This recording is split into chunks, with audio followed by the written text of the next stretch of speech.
Hello everyone, I'm Jason. I'm new to public speaking, so bear with me on this. Unfortunately, unlike most of you, I'm not in education or in computer field, so this is just purely a hobby for me. So tinkering with electronics and computing, programming, the sort of thing that I like doing. So I've just brought a couple of projects that I've made. Which the first one doesn't look very attractive, but it's actually what I think of as an ATX power supply for the Pi. So it just sits in between the into your power source and your Pi, with a button in between, and actually found two GPIO pins which are different from when switching on and when it's in its shutdown state, which is sort of pin you'd use for like your car Pi, which people have mentioned on the Raspberry Pi forums.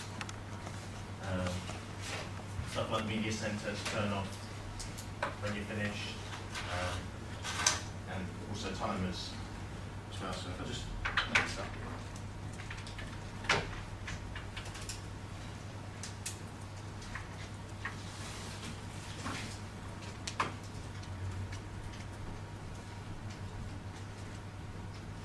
Take some photos of the blog.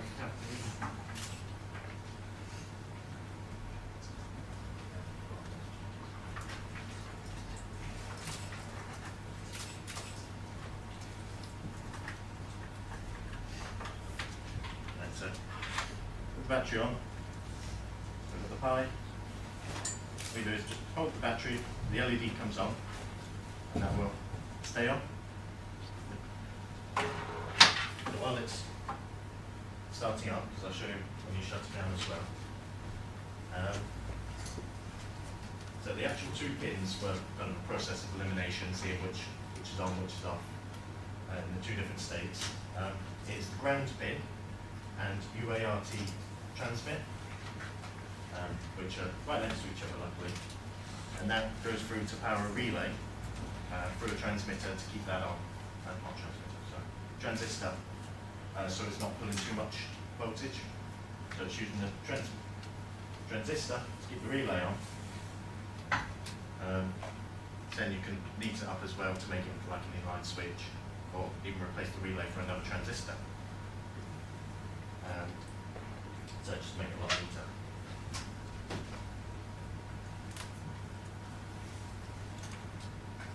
That takes a little bit of time to come on because I've got so much on. Technical question. Yes. You're running the relay, surely that's going to pull more current if you're pulling it off battery, or is it transistor with less current? Yeah, it's going through the transistor. Transistor is keeping the relay on, Yeah. which is the relay is powering itself through the 5 volts. Right, but the actual current drawn through a relay rather than current drawn through a transistor. I know this is only because you're running it on battery, I'm asking the question. If you run on native, it makes like it. No, this is actually a 5 volt battery, so it's the same as if you plugged it in. Yeah, but current drawn through a relay compared to current drawn through a transistor. Well, yeah, the Raspberry Pi draws half an amp. Yeah. The relay's only going to be I suppose it's just, 50 milliamps. you know, whilst it was booting a question. Yeah. Sounds Yeah. something like that. Sorry.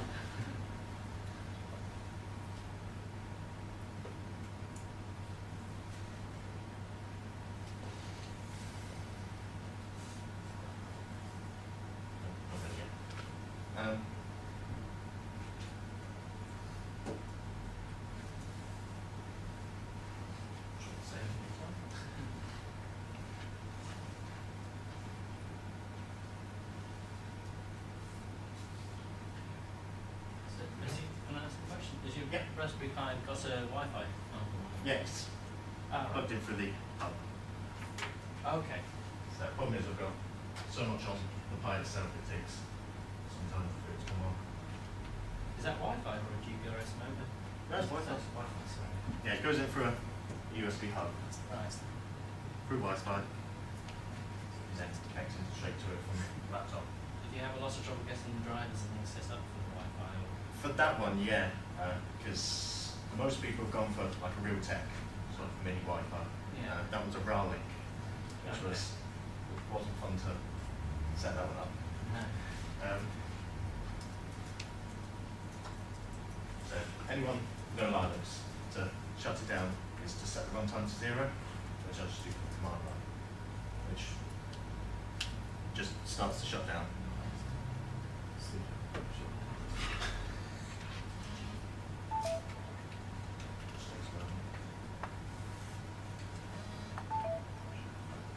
Set this again later on.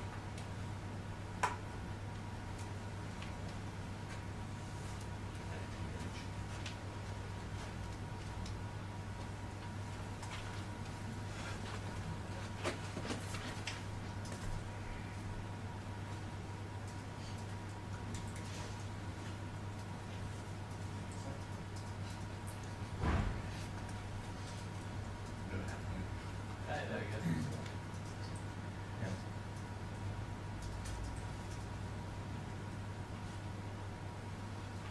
Finally.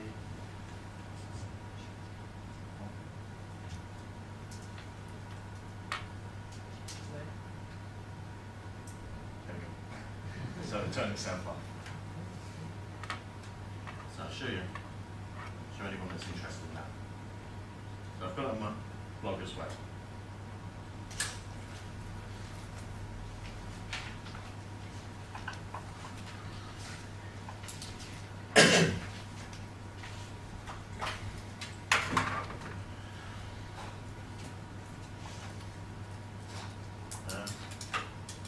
So the next one I brought along is the Arduino.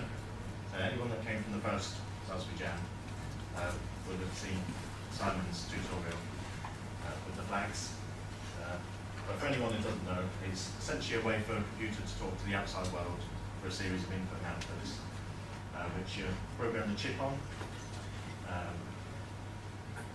with what's known as a sketch, which is you can either have it standalone with the program on it, or you can have it connected straight to the computer via USB and connect to it through serial. And it can connect to anything like LEDs, motors. In my case, I've got an LCD screen which I brought along.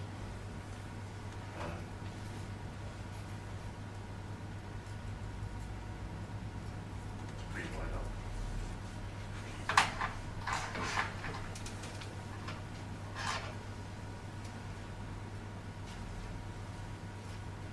And the main language I program in is PHP, which is mainly for websites.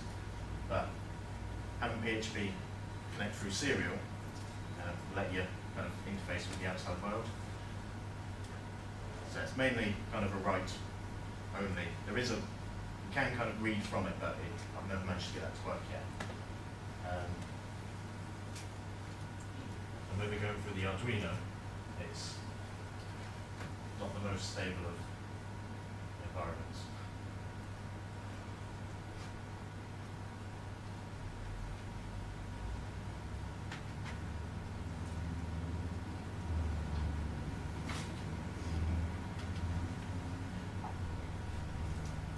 So for the Arduino to actually be accessible, the only way that I've managed to get it to work is by opening the actual Arduino IDE on the Raspberry Pi itself, because otherwise it just seems to ignore requests. So we open that with the serial monitor open. Unfortunately, it's all Java, so it's a bit slow on the Raspberry Pi. I recently built a program called GNOME Rename for the Raspberry Pi, which you might find has some advantages. It doesn't run, it's not Java for one thing, Right. and it provides pretty well identical interface to the AVI tool chain for programming them, and it works. Just a bit less memory over there.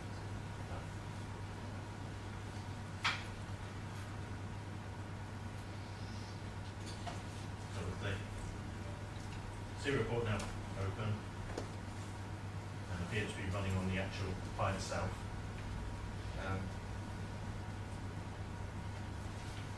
That's in the right way.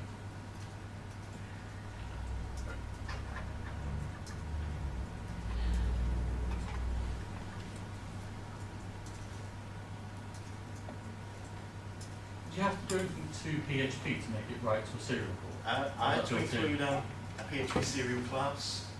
There's a class you can get to do that. Yeah, it's quite an old one. It does seem to be a bit funny on how it works. A lot of work on the later versions of PHP.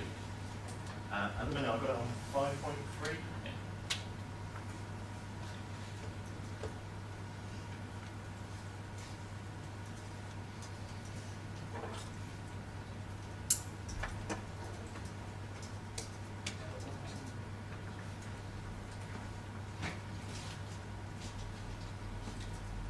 There we go.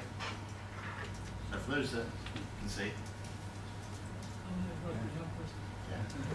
So that's PHP display for that.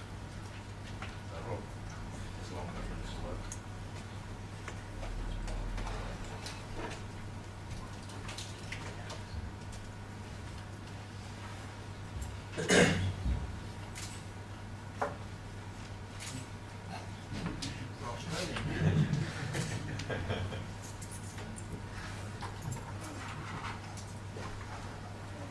See that?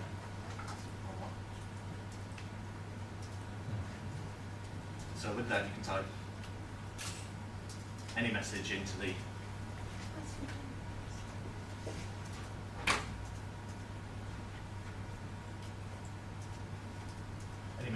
serial box and send that through and display on the screen. So you can do other things like with displaying the whole time. So if you want to make your own clock, for instance. That definitely deserves an ooh and a round of applause.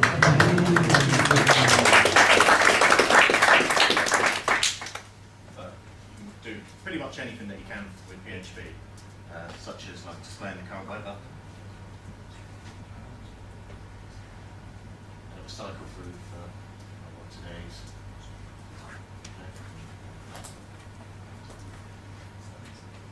I've shown it all, of course. But you can even have it display like your last tweets as well. Could you use that to get sort of with XBMC or something to put like now playing or? If it's got some way of displaying out, then yeah. I think the XBMC does have some kind of LCD program or a library that does with it. Well, That'd be good. it should be able to. Yeah. LCDs are low power consumption, aren't they, as well? Yeah. So this is powering straight from the Arduino itself. So it takes a maximum of 5 volts and not very much current.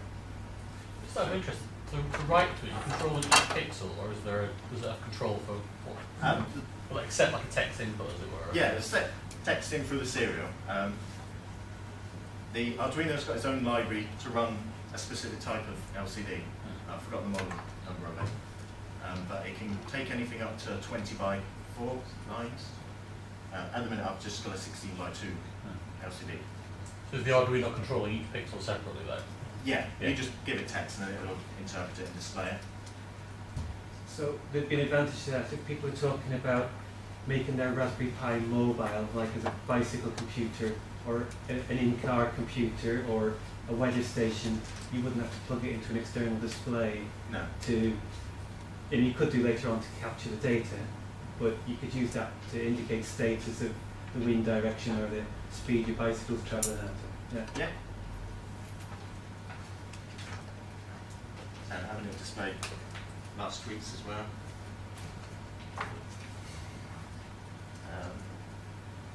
So that's it with the LCD one. You can build a like music player, bring it out. You don't need a monitor with it.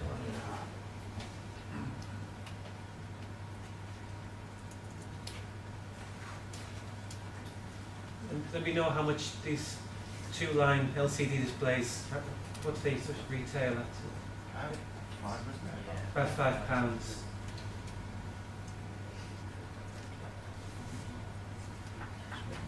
So the last one. And does it necessitate the Arduino between? Is it? That kind does, but you can also get I2C displays of a similar sort of size, a little bit more expensive, that you could drive directly. But they do all the processing on the display board. Yes, Yeah. yeah. So if you had an I2C one, then you would just need the 2 or 3 pins from your Raspberry Pi. the average cost of one of them? I don't know. I think I've seen them on eBay for around a tenner or mark. Yeah, something like that. So the last one I bought is, anyone remember Cybot from the Real Robots series? One of these magazines, you have to buy something every month, Yeah. and you got a wheel one month, and then a bumper the following month. Yeah. Yeah, it took forever. I think I only got to about 30 or so. Not further than I did. But gutted the insides out. Created my own motor driver, which is just an L293 chip. And put it onto a board so it plugs straight into the Arduino itself.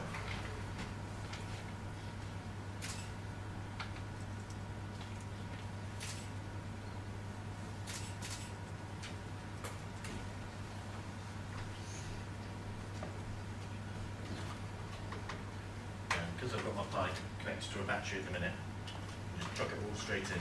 Not very neat, but it works. And also got that one controlling through PHP. Hoping it'll work.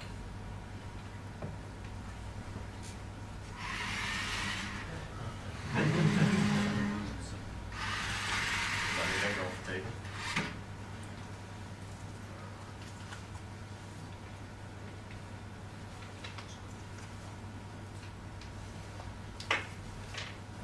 And then that's just running a couple of moves to make sure it all runs as the motor should do.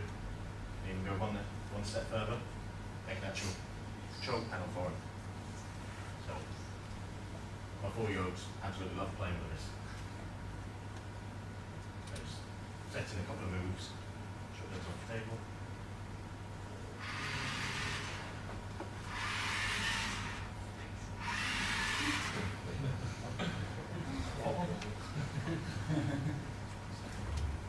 So I've even had it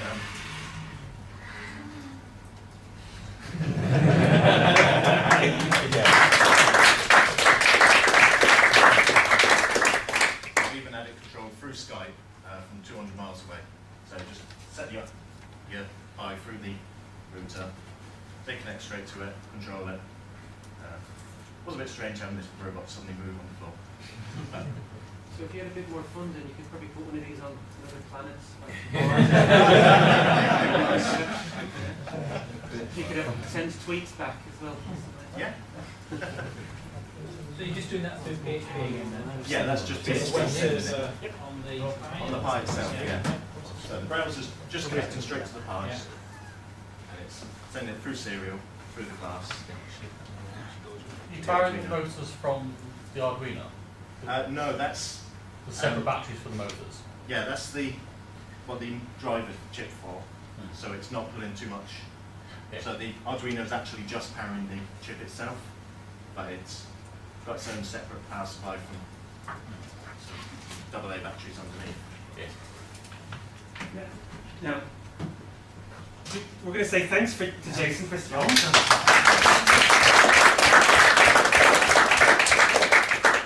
Was it last month I was saying, Jason was telling me all he was doing all these things. Come along, come. He said, well, I don't really like talking in front of crowds, but you didn't do that badly. Yeah, start somewhere. And one of the things we try not to do is to turn it into a question and answer session. So you'll still have all your kit around afterwards. That when we get to this sort of 8:30 cut-off bit, go over and you can ask Jason, take close-up photographs, maybe even have a go with controlling the little robot. The prototype of the lunar rover, such a thing, or the Mars rover.